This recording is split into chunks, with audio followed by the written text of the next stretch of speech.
Hello mga Mars! Dito nga sa video na ito ay tuturo ko naman sa inyo kung paano ko ginagawa itong aking paninda na munggo sapin-sapin. At mapapanood nyo nga dito na naluto na itong ating munggo sapin.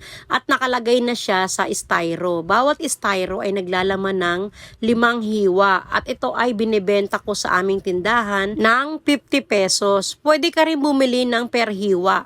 At 10 piso naman ang isang hiwa. Yung ginamit kong hulmahan dito sa akin sapin-sapin ay yung tray ko na 12 by 14 yung sukat. At nakakagawa ako rito ng 45 slice ng sapin-sapin. At bali siyam na styro yung aking magagawa. Sa resepeng ito ay gumamit ako ng tubig. Nasa inyo po yun kung gagamit kayo ng gata. At eto naman yung mga sangkap na ating gagamitin. Yung glutinous na gagamitin natin ay isang balot lang at kalahati. Yung natirang glutinous ay itabi nyo lang po at magagamit pa yan sa susunod na pagluluto. At naglagay naman ako dito ng 3 cups ng white sugar. Pagkalagay ay haluin lang ito ng mabuti. At maglalagay ako rito ng isang malaking lata ng condensed milk. Ito po yung regular na sukat ng condensed milk. At maglalagay din tayo dito ng isang malaking lata ng evaporated milk. At maglalagay na ako rito ng tubig. Mga Mars, yung ginamit kong panukat ng tubig ay yung lata ng condensed milk. 3 puno at kalahati ng lata ng tubig yan mga Mars. Nakasulat dito sa may screen para mas maliwanag. Haluin ng mabuti at gumamit ng salaan para madurog yung mga namumuong glutinous. At dito naman ay naghanda tayo ng 3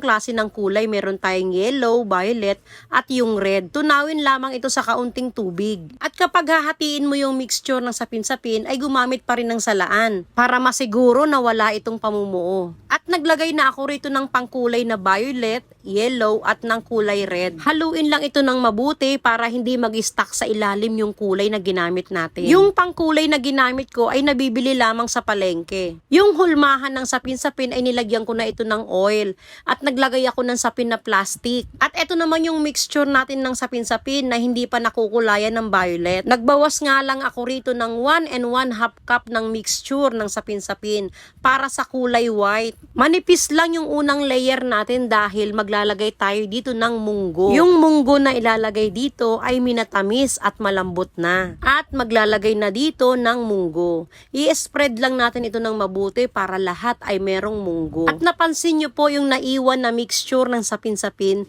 yun po yung nilagyan natin ng kulay violet. At pagkatapos lagyan ng munggo ay isasalang na natin ito sa kumukulong tubig ng steamer. At lutuin lamang ito ng mga 10 minuto. Manipis lang ito kaya mabilis lang maluto. At nang maluto na itong unang layer na merong munggo, ilagay na natin yung pangalawa, yung kulay violet. At dahil medyo marami itong mixture na binuhos natin, kaya mag-aantay tayo rito ng 15 minutes para siya ay maluto. At pagkatapos ng 15 minutes ay luto na itong ating kulay violet. Kaya naman ilagay na natin itong pangatlong layer na kulay dilaw. Para malaman na ito ay luto na, tusukin nyo kapag basa ang panusok, ibig sabihin hilaw pa. At pagkatapos ng 15 minutes, luto na itong ating kulay dilaw, kaya ilagay naman itong panghuling layer na kulay red. Mag-aantay ulit tayo ng 15 minutes bago ito maluto. At pagkatapos ng 15 minutes, luto na itong ating sapin-sapin. At nilagay na natin siya sa isang tray. At ito na nga mga Mars, gawa na yung ating munggo sapin-sapin.